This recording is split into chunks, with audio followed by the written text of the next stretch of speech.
Welcome to the Craze in 10 or less. This is the show where I give it to you in 10 minutes or under. And if I don't, the fact is, I don't think I ever did. Anyway, are diamonds still a girl's best friend? First DC, then Marvel. What the heck is going on? That's the topic of the day.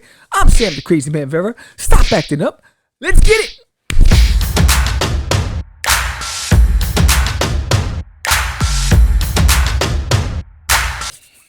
So, it's crazy. So we thought our world was shaken up with what's happened with the pandemic and social distancing and the lockdowns, and it was disrupted. And what came out of that was back in last year, I did on this show here. I broke the announcement. Well, I didn't break it. It was broken on Bleeding Cool. But I followed up with an announcement on DC splitting with Diamond. Oh, breaking news.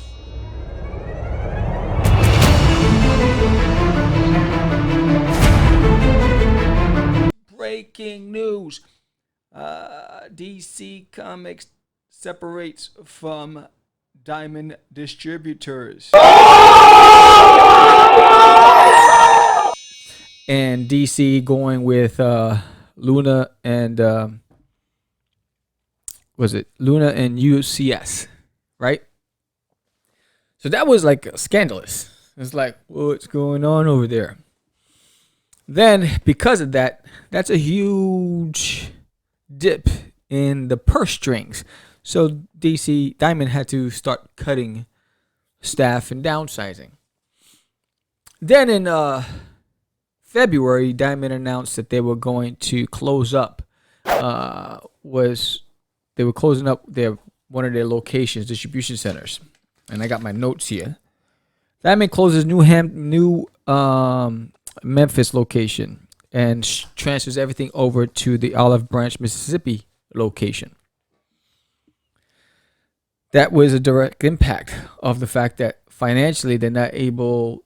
Even though that place was opened up, I think in like 2001 or whatever,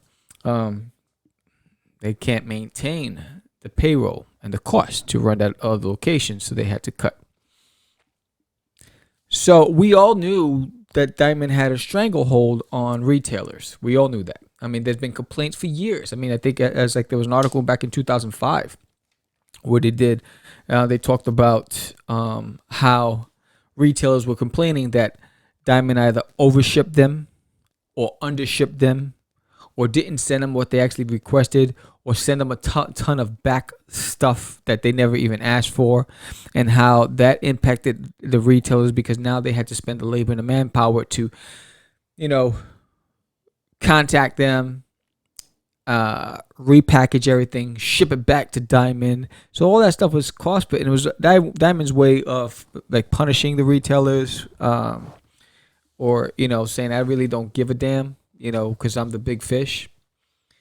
And so then it was only a matter of time, because I think it was once that happened with DC, then there were announcements that our studios, Red 5 Comics, Behemoth, Z2 Comics, Scout Comics, Ahoy, and Volt were now distributed through Simon & Schuster. So you had a big dog saying, I'm out. Then you have the little dogs. And I remember when Alternator took the plunge, and I did that show here. What does this mean? Who else will follow?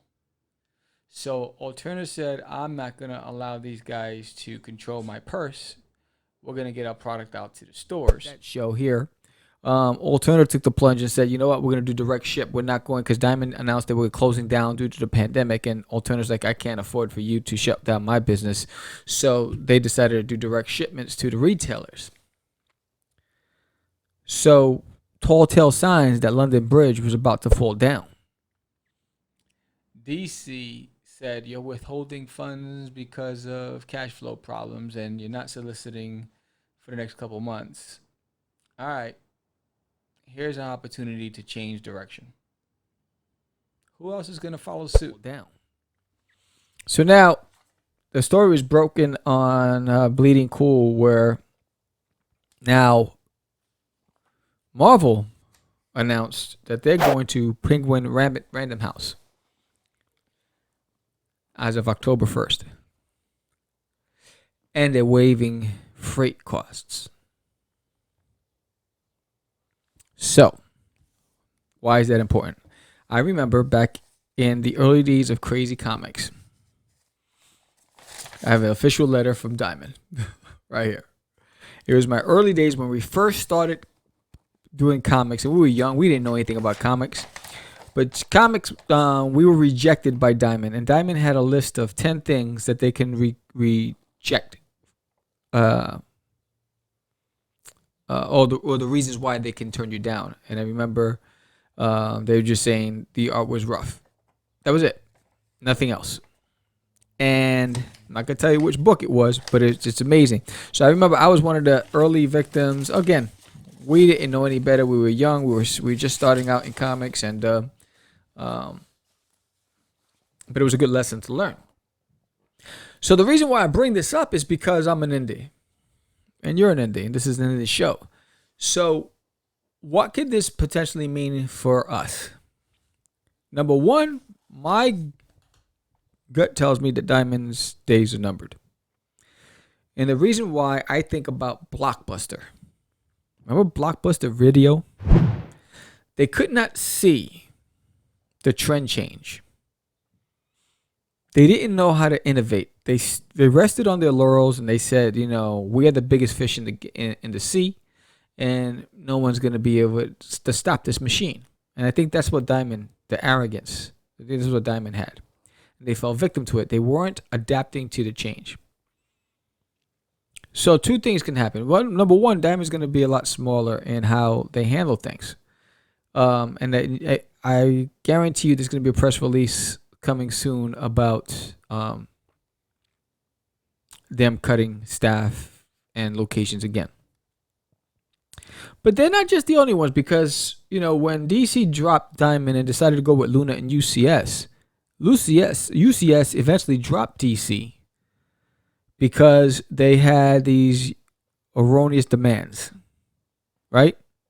So I guess DC felt emboldened with the big dogs. We want you to do this. We want you to do that. And these guys are like, look, nah, we're not doing any of those things. And they severed ties. So there's a lot of posturing when it comes to the big guys. So, and I think after a while, if the marriage isn't working, it's time to split. So what does that mean for us? I'm going back to this.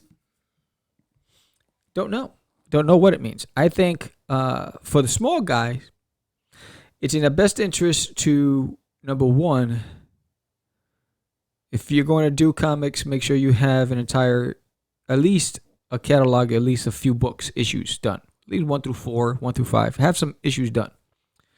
Completely done. If you want to be picked up by a distributor, if you haven't been picked up by a publisher.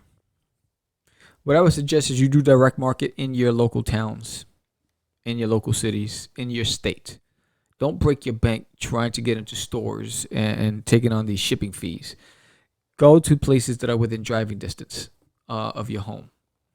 And I think there's about, for me, without costing me anything, there's about 8 or 9 locations that I can drive to and drop off books. Build momentum online. Establish a foundation where you have a demand for your product, which is the hard part as an independent. Because what happens is, unfortunately, name recognition is everything, and people are finicky. They see a name, they'll buy the book just because of the name recognition. So you want to get some sort of, if you're going to do a crowdfunding campaign, try to raise enough money where you can commission a named person to maybe do an alternative cover. And that's the unfortunate part of this game. But create quality work. Try to get your stuff into as many hands and try to get some taglines and reviews and on your book that are favorable. But distribution is changing right now, so I think it's in the best interest of the little guy that does not have distribution to watch and wait and see and hone your craft, establish a foundation, gain some credibility and recognition. Great work that you can possibly do. Make sure it's the best that you are able to do. Don't make any excuses for it. And let's watch and see what's going to happen, because what I've seen so far, a lot of independents have popped up. A lot of independents are doing direct ship. Publishers, not indie creators. They're doing direct ship. And they're finding smaller distributors to get their stuff out there. So what would I do if I was sitting in the boardroom with Diamond right now? Number one, I'd be pissed off because, like, why did we fall asleep at the wheel? How come we didn't anticipate this? Why didn't we innovate? So if I was one of the biggest distributors, one of the things I would have wanted to do, one of the things I would have done was create an online catalog that provides two options. Print on demand that's linked to the creator's print on demand site, and an order base directly from the website by a retailer, making it easier, making it seamless. Creating a hub, a one-stop shop, where if I was Diamond and during the Diamond era, I would have invested in a printing company as well. So this way, and then really give competitive rates and great quality printing, so that way the companies are coming to you to print their product and to distribute their product. So it's all in one location. So the file's in your system, it's in your database, and the retailers make the order, and you're just printing and shipping it instead of having them ship it to you. That's what I would have done if I was Diamond. I would have tried to cap. I would have put myself in the mindset of a Jeff Bezos. You know, if I want to get my stuff to you faster, then I need to have my own fleet. If I want to have a streamlined process, I need to automate all of my locations. If I want same-day deliveries, then I need to have the distribution centers in every state. I just don't want to do books. I want to do apparel. I just don't want to do apparel. I want to do food. I just don't want to do food. So Diamond wasn't thinking that way.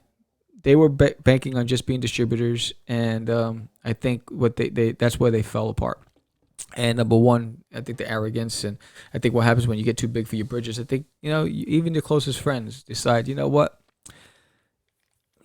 There are other options. It's time for me to go. So you either take your lumps, use this as a means to rebuild, create a different business platform. You need a different business model. You need to overhaul your organization internally. You need to adapt to the ever-growing technology change in the industry. You need to be able to innovate and provide a seamless, easy, have an app that's linked to your printing. There's so many things that you could have done that I would have muscled in if I was on the board of Diamond, saying this has to happen, and I would have found the best and the brightest brains to be able to help me make sure that I have another 50 years in the pipeline of sustained income and growth. That's just me. So for the little guys, I would suggest you just work on your craft, watch closely, build your brand, create a following, create a buzz, wait till the smaller publishers pick you up, and go that route, or distribute locally in your areas. So what do you think about this topic? I'd love to hear your feedback. Do you think I'm crazy? In my opinion, again, this is one man's opinion. You might think, Sam, you don't know what you're talking about. Hey, it's not like I haven't been told that before. But anyway, so with that said, I just want to say thank you to everybody who backed Forbidden on Indiegogo. We did make our goal, and we made our first stretch goal. And currently right now, the final few pages are being colored, and I'm working on the commissions. If you're watching this and you're one of those who backed us, I sent out an email. I've only gotten a handful of responses, so I need your responses. How you like your name in the thank you page, and which is the character you want me to sketch on the sketch card. If you haven't done so, please respond. Check your spam folder, your junk mail. It probably went in there. Also, Catch the Crazees issue number 3 launches April 29th on Kickstarter. Hit the link below. Sign up to our landing page. You want to be, we're up to 3, baby. 3. And so join us tomorrow, Wednesday. We're going to be live as we talk about the perks and benefits of backing issue number 3. And we have some cool announcements as well. So you want to join us. It's going to be fun. Also, if you're in the New Jersey area or on the East Coast and you plan on going to PowCon May 29th and 30th, come and see your boy there. I'll be at PowCon signing for Forbidden, Catch the Crazees, There's Nail in My Toilet, and I have a special announcement you have to find out tomorrow. So join us on the live shows tomorrow because we're doing some big things at PowCon. So you want to be able to get down. And if you want commission art, hit me up now. I'll send you a link where you can pay for the sketch card. I'm doing only commission sketch cards right now, and I'd like to get it done before that because at PowCon I'm going to be busy. So with that said, if you want to sponsor the show, hit the link below. You can send us a 30-second commercial. We'll put it on the show. It's as low as $5 to $10. You determine. For this show itself, it's $5. For a 30-second spot for Catch the Craze, it's $10. So sponsor the show, promote your Kickstarter, promote your Indiegogo, do those things. And subscribe and share this with everybody. And if you don't listen to us on any other platform, if you do, if you listen to Spotify, we're on Spotify, we're on iHeart, we're on Pandora, we're on all of them. So I'm Sam the Crazy Man Rare. This was the Creator 10 or Less. I appreciate you immensely. Thank you for supporting the Craze. Talk to you soon. Peace.